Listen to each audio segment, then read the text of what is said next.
At the start of the year, I didn't think this would be the Apple product that I am most excited about, but unless they come out with an iCar or some Apple glasses anytime soon, then I think this is going to take the trophy for me.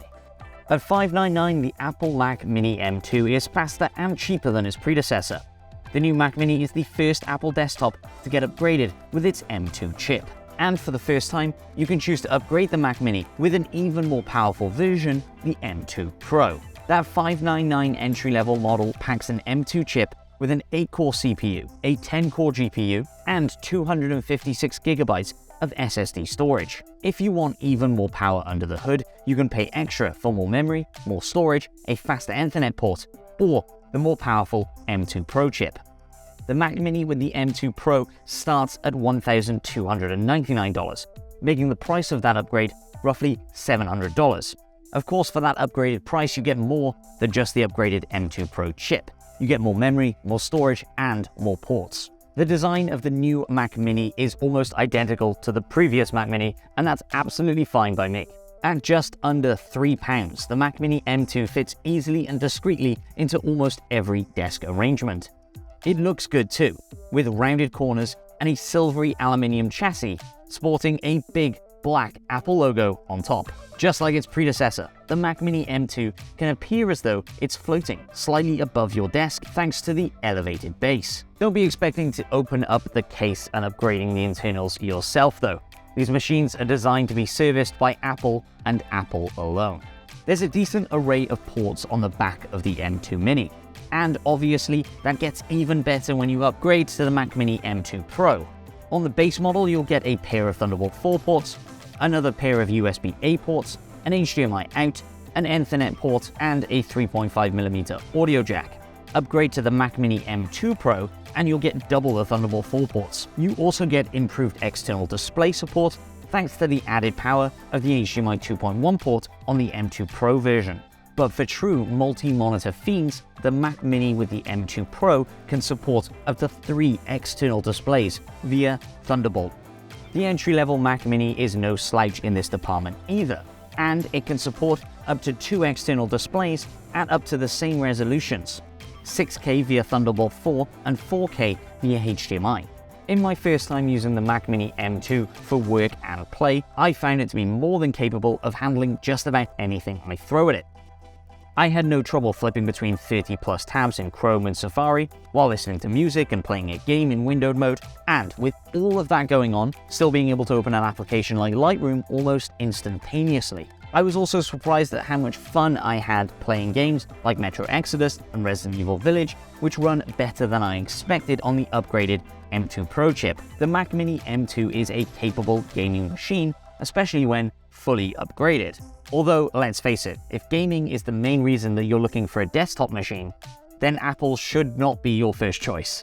When we put our review unit to the test using Geekbench 5.4 multi-core CPU benchmark, it earned a score of 15,038. That's good, and better than what the M1 Pro chip earned when we put the 2021 MacBook Pro through its paces. Of course, the M2 Pro in our Mac Mini review unit can't keep up with the top tier of Intel's latest 13th gen CPUs. I know, because we recently tested the 13th gen Core i9 CPU in an Origin PC, and it achieved a multi-core score of 24,054 in the same Geekbench 5.4 benchmark test. Still, the M2 Pro delivers absolutely incredible performance for the Mac Mini. Of course, we didn't stop there. When we put the Mac Mini M2 SSD to the test, we discovered that it was faster than just about any Mac that we've ever tested. In the Blackmagic disk speed test, the Mac Mini M2 earned a write score of 6,186 and a read score of 5,057, which are way better than what we saw from the original 2020 Mac Mini M1. If you care more about how fast you can crunch through video or launch Adobe apps, I've got good news for you.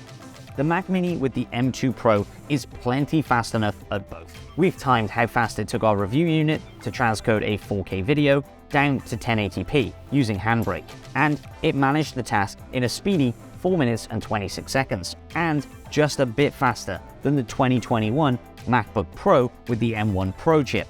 To evaluate its performance in Adobe's suites of apps, we put a copy of Puget Bent on our review unit and let it rip.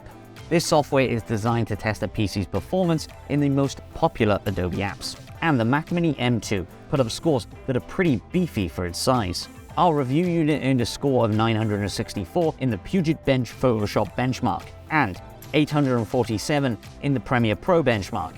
And that's leagues better than the Mac Mini M1. The M2 Pro chip couldn't keep up with the M2 Max chip inside of the 2023 MacBook Pro that we tested. But that's to be expected given that the M2 Max is a more powerful chip and that the MacBook Pro has double the memory of our Mac Mini M2. Finally then, let's talk again about gaming on the Mac Mini M2. The top tier M2 Pro chip that Apple put into our review unit has a 12-core CPU and a 19-core GPU, and it's good enough to run many of the latest macOS compatible games at solid frame rates and graphics set to medium or higher. Obviously, this machine isn't really built for gaming, but my hands-on testing suggests that you can play a lot of the latest Mac-compatible games at 1080p or higher on the Mac Mini M2, and you can get decent performance from one upgraded and maxed out with the M2 Pro chip and 16GB of memory. When we ran some of our favorite Mac-compatible game benchmarks on the Mac Mini M2